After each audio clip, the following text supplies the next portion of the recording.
नमस्कार। Public news में आपका स्वागत है। अरविंद केजरीवाल को बड़ा झटका लगा है। आम आदमी पार्टी के 15 पार्षदों ने एक साथ इस्तीफा देकर इंद्रप्रस्थ विकास पार्टी बनाने की घोषणा कर दी। यह बगावत आपकी आंतरिक कला और नेतृत्व से नाराजगी का परिणाम माना जा रहा है। इस घटनाक्रम ने दिल्ली नगर निगम के राजनीतिक समीकरणों को हिलाकर रख दिया है। आम आदमी पार्टी के लिए दिल्ली में मुश्किलें कम होने का नाम नहीं ले रही है। फरवरी 2025 के विधानसभा चुनाव में मिली हार के बाद पार्टी को एक और बड़ा झटका लगा है। 15 पार्षदों ने एक साथ पार्टी की प्राथमिक सदस्यता से इस्तीफा देकर इंद्रप्रस्थ विकास पार्टी नाम से नया राजनीतिक दल बनाने का ऐलान किया। इस नए दल का नेतृत्व वरिष्ठ पार्षद मुकेश गोयल करेंगे, जो पहले आप के महत्वपूर्ण नेता रहे हैं और 2021 में कांग्रेस छोड़कर आप में शामिल हुए थे।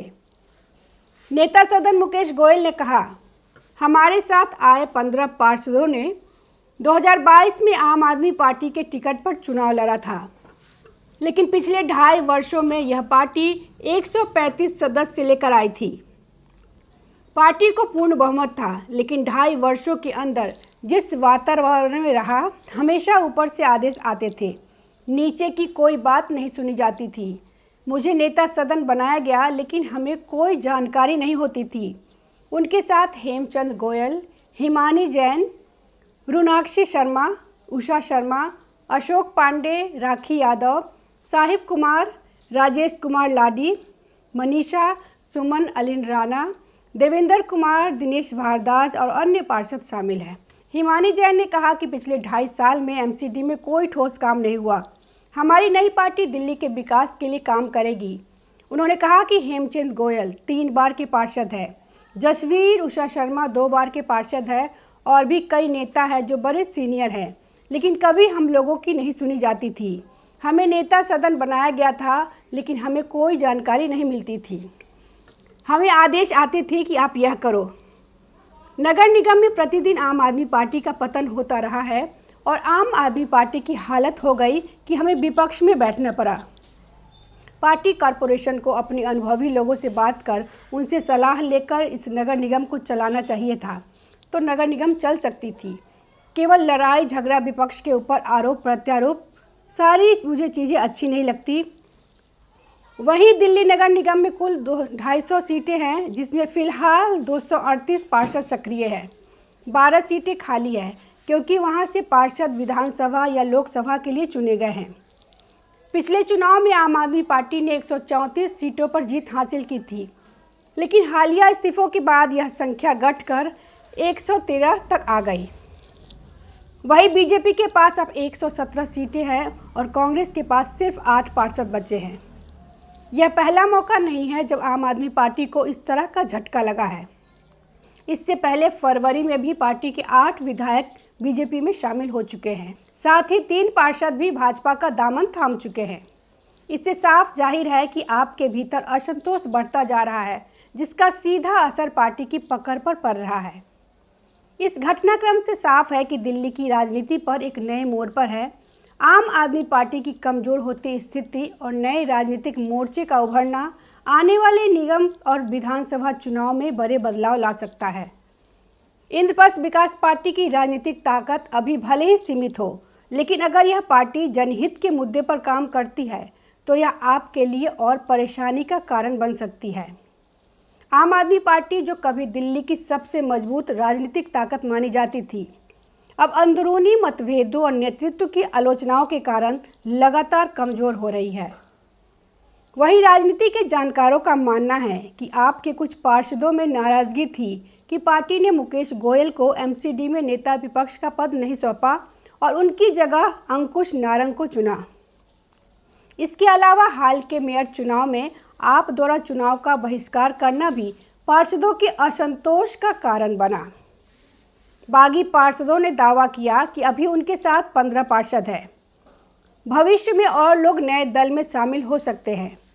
मुकेश गोयल ने आगे कहा कि 28 वर्षों के दौरान हमने जो वातावरण देखा और अब 2.5 सालों में देखा, इसमें बहुत अंतर था। हमारी अधिकारियों पर पकड़ नहीं रही, अधिकारी हमारे सुनते नहीं थे, काम कोई होते नहीं, हमारे पार्षदों को लॉलीपॉप दे दिए गए कि आपको 1 लाख महीना वेतन मिलेगा।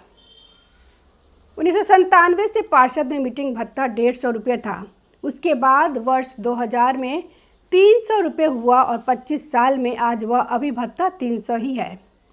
हमारे निगम पार्षदों को बरगलाया गया, आपको 1 लाख रुपये महीना मिलेगा। निगम पार्षदों को अपने क्षेत्र में विकास कार्य करने के लिए बजट तक नहीं है। निगम पार्षद का जो बजट था वह अभी नहीं मिला और हालात यह हो गए कि अधिकारियों ने सत्ता पक्ष का सहयोग करना बंद कर दिया। अब 2.5 साल हो गए हैं और हमें अब लगता है कि इसी तरह चलता रहेगा। इसलिए हम सब ने आम आदमी पार्टी से इस्तीफा देने का फैसला लिया। बता दें कि दिल्ली में पहले सत्ता गंवाने के बाद आम आदमी पार्टी में लगातार अब फूट पड़ती जा रही है। दिल्ली विधानसभा के चुनाव में आम आदमी पार्टी के दिग्गज नेताओं को हार का सामना करना पड़ा था। आम आदमी पार्टी के मुखिया अरविंद केजरीवाल, दिल्ली के पूर्व उप मुख्यमंत्री मनीष सिसोदिया जैसे नेता भी हार गए थे। तब पार्टी नेताओं में निराशा का भाव था। उसके बाद से ही आम आदमी पार्टी में लगातार फूट पड़ रही है। राजनीतिक विश्लेषकों का मानना है कि यह घटनाक्रम आपके लिए बड़ा नुकसानदायक है। 2022 के एमसीडी चुनाव में आपने 250 में से 134 वार्ड जीते थे, लेकिन हाल में कुछ पार्षदों के बीजेपी में शामिल होने और अब 15 पार्षदों की बगावत ने पार्टी की स्थिति को कमज़ोर कर दिया है। नए दल इंद्रप्रस्थ विकास पार्टी ने दावा किया है कि वह दिल्ली के विकास को प्राथमिकता देगी और ऐसी पार्टी का समर्थन करेगी जो जनता के हित में काम करे। नमस्कार। ताज़ा खबरों से जुड़े रहने के लिए हमारे चैनल को सब्सक्राइब करें और बेल आइकन को दबाना ना भूलें ताकि हर खबर की नोटिफिकेशन आपको मिलती रहे। 2022 के एमसीडी चुनाव में आपने 250 में से 134 वार्ड जीते थे, लेकिन हाल में कुछ पार्षदों के बीजेपी में शामिल होने और अब 15 पार्षदों की बगावत ने पार्टी की स्थिति को कमज़ोर कर दिया है। नए दल इंद्रप्रस्थ विकास पार्टी ने दावा किया है कि वह दिल्ली के विकास को प्राथमिकता देगी और ऐसी पार्टी का समर्थन करेगी जो जनता के हित में काम करे। नमस्कार। ताज़ा खबरों से जुड़े रहने के लिए हमारे चैनल को सब्सक्राइब करें और बेल आइकन को दबाना ना भूलें ताकि हर खबर की नोटिफिकेशन आपको मिलती रहे।